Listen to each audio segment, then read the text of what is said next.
Greetings, demons, and welcome to my Game & Watch Super Mario Bros. Edition review. So, I've had this for a little while. I have been playing with it just so that I could make this review as clear-cut as possible. So I'm going to be, unboxing it, but I've already opened everything. So, yeah. Start off with the packaging. It looks really nice. I've got to admit, it has the lovely, retro style. Obviously, it has things like the age rating and stuff, which is, it's unavoidable nowadays, but it doesn't really ruin it that much, and generally I think it looks okay. I forget what this is actually called, because I'm in the UK, I use Peggy, but yeah, usually they're massive, so I'm happy that that's actually a lot smaller than usual. As for the rest of the packaging, the sides are pretty standard, just jargon. The back does show you the different modes, which you do get Super Mario Bros. The game, Super Mario Bros. 2, otherwise known as the Lost Levels, and you get a Mario version of Ball, which is, I believe, the original Game & Watch game. I'm not completely sure of that, but I believe it is. And then there's also a watch thing, a time, a clock, which I have actually been using a little bit. It is really nice. I'll show you once I'm actually unboxing everything. And yeah, otherwise there's little graphics of Bowser on the front. You obviously saw various other things.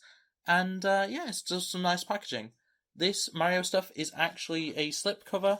You can remove all that. All the Mario stuff is completely just removable.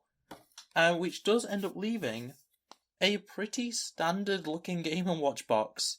I will say the box is kind of crooked. It's been like that since I got it, so it is difficult to stand. But yeah, if you take off the sleeve, it actually just becomes a almost standard Game & Watch ball unit box. The only way of knowing for certain that it is actually the Mario one is that the face of the character in Ball is actually Mario's face. I will try and show that as well as I can. My lighting isn't perfect for these sorts of videos, so I mean, you do what you do. The back does still show all the same information. You do get little sprites of Peach and Toad, which is nice, and generally the back doesn't really change too much. It's a nice little thing though, that the front of it does kind of look like a standard Game & Watch box. So opening it up is pretty simple. It's just the side opens up, like so. It's a little bit difficult to actually get into. There is actually a pull tab just there. So if I just pull that out, it all comes in a little cart. The manual is also there, but it doesn't really stay there much. So that's basically everything that you get inside the box. It is very well packed. It's like perfect size. So you have your manual. It's just a standard startup and settings manual. Not really anything of interest. I haven't actually had to use it. It's pretty self-explanatory overall. You do get a charging cable that's USB Type-C to USB Type-A. Yeah, it's nothing really all too interesting. I haven't had to use this because I have the Pokeball Plus, which I can actually reach. I'll actually use this as a comparison in size, because I think a lot more people are going to have this than the Game & Watch. But yeah, because I already had this, I already have one of these cables, so I've just been using that to charge it. It's very good. You can plug it straight into the Switch dock, or the back of the Wii, or the back of the Wii U.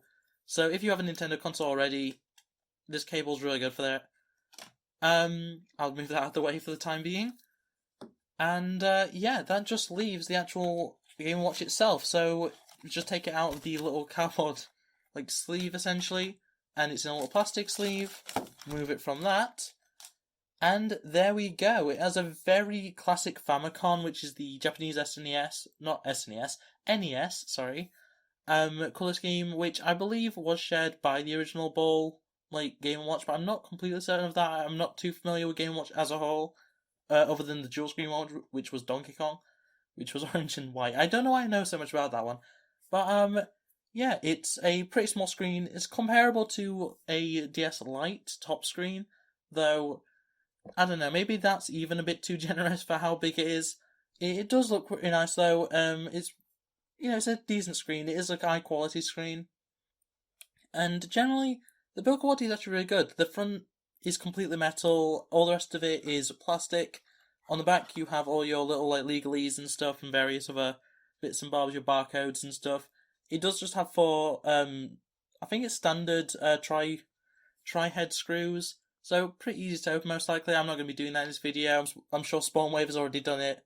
On the side, actually wait, I don't know what that one is. That's the speaker, actually, I'm pretty sure. That's the speaker. Sorry, I'm holding it a bit too high. That's the speaker, though, just on the side there. And then on this side, you have power and also the charging port, which is USB Type-C, as I said earlier. So if we just turn it on, it goes straight into whatever mode you had it on previously. So I obviously had it on Super Mario Bros. You can change the game by just clicking game, and then you've got a menu with Super Mario Bros., Super Mario Bros. 2, and Ball. Let's just switch it over to Ball for the time being. It does actually save your progress, so I've already got pretty far into Ball. But yeah, as you can see, it's pretty bright. I think this is about half brightness, and it's showing up pretty well on camera, even with the essentially studio lights that I've got above. And yeah, generally, it's a decent thing. Super Mario Bros. Plays beautifully on it. I've actually been really enjoying playing through it. And I'm not really huge on the original Super Mario Bros.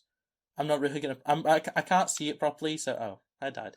I can't really see it properly, but like you have the general idea. And same thing with Super Mario Bros. 2 or the Lost Levels. Just it's the standard version from the I believe they're both NES. Yeah, the second one is definitely an NES game. So they're both NES games, which emulation is going to be decent on them. It's a modern handheld. Oh well. But yeah, generally you have the ability to change the volume levels. Obviously, I had it on mute just now. I'll quickly just change it over to have sound. Let's see. And it's pretty. It goes pretty loud. You could easily turn it down. I like to keep it. If I have sound, I keep it about half. Obviously, because I'm reviewing it, I keep it at the bottom.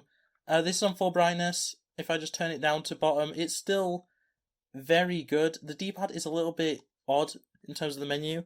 It doesn't really show up on camera that well because of the bright light, but if I just quickly do that and let it adjust, you'll see it's actually pretty good. I'm going to have to put this down to actually be able to plug to set the camera, set the light back up because it is a bit awkward in terms of just plugging it in. Right, I've got the light back on, and I've also turned the brightness back up to the top. And so yeah, game, as I say, has Super Mario Bros., Super Mario Bros. 2 and Ball, but you also have the time function, which is accurate. I did actually set it. You do have to manually set it, but it's not too difficult to set up. And yeah, if you press time multiple times, you do actually get different scenes, all Mario themed. The movements are the exact same, just different like obstacles and stuff. It's pretty nice overall, and at certain times, so like on the clock, and I believe initially at quarter past, at half past, and at quarter to, you have little animations, like little special animations, and also every time, that was a perfect example actually, every time the minute changes, you do actually see Mario break that number. Same with the hour, every time the hour changes, that happens as well. And generally, it's just a really good little Mario clock. It's actually really nice. So set time is there. You've got your audio, which is just basically a ticking, which is okay overall. I'm not huge on that idea, but I also am someone who likes ticking clocks, so I can understand why a lot of people would like this. But generally, it's very good. There's a little jingle when any major event happens, so whether that be the hour or I believe every time the minute goes, I think there's a different noise. But yeah, generally it's a very nice little thing.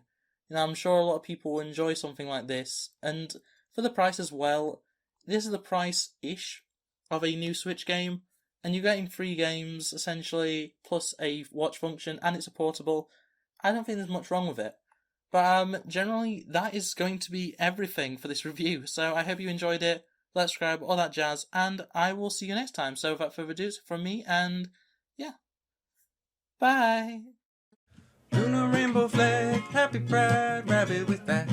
Streamer, let's play. They them out like dinosaurs. FNAFN control, not the leader of a cult. Rabbit with sax, it's Lunar.